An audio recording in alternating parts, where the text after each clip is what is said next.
When he was born premature, but reasonably healthy. He had bronchitis as a child, and we ended up in Princess Margaret Hospital quite a few times.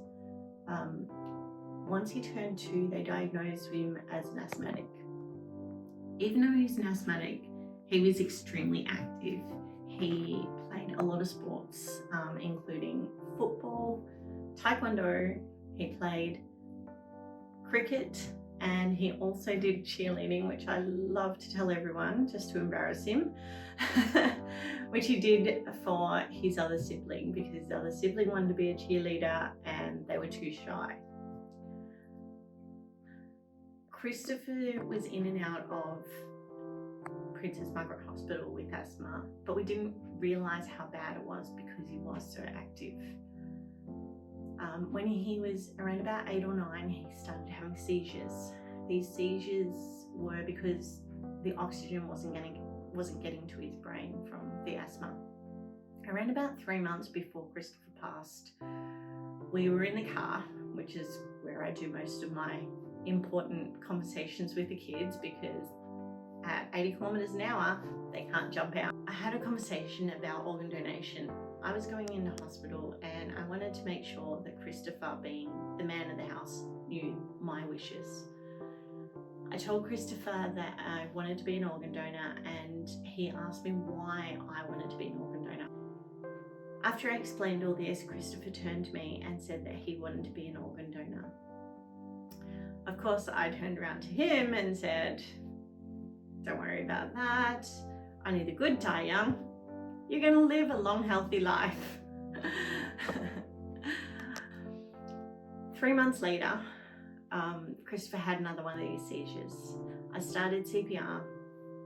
I rang, Echo rang 000 for me, and I worked on Christopher until the ambulance arrived. In all the other situations, Christopher had already come around before the ambulance had actually turned up. So I think in my head, I already had a feeling that things weren't going to go right this time. The ambulance were amazing. They worked on Christopher for 10 minutes. The ambulance took Christopher to Fiona Stanley. At Fiona Stanley, they worked on him for another 45 minutes. The doctors didn't stop. They just tried everything, and they got Christopher's heart started. If Christopher's heart hadn't started, he wouldn't have been able to become an organ donor. His organs wouldn't be viable for donation. So for that fact alone, I have so much respect and so much love for Fiona Stanley Hospital for being able to do that for Christopher. Because we'd had the conversation about organ donation, when the doctor did tell us, the first thing I said was, okay, how do we make Christopher an organ donor?